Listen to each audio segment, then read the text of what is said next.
Once upon a time, in a peaceful village, lived a kind farmer named Ramesh.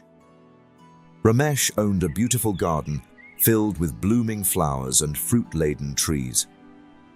Every morning, a mischievous boy named Ravi would sneak into the garden and steal fruits. Ramesh noticed Ravi's actions, but chose not to confront him.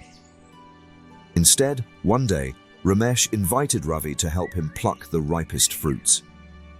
Ravi, surprised by the kindness, hesitated, but agreed.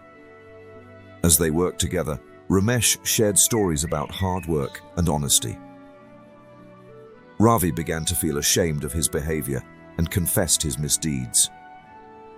Ramesh forgave him and encouraged Ravi to visit the garden anytime, but to ask first. From that day, Ravi changed, becoming Ramesh's trusted helper and a responsible boy. The message of the story: kindness and patience can turn even the most mischievous hearts towards goodness. Dear kids, this channel for educational purpose.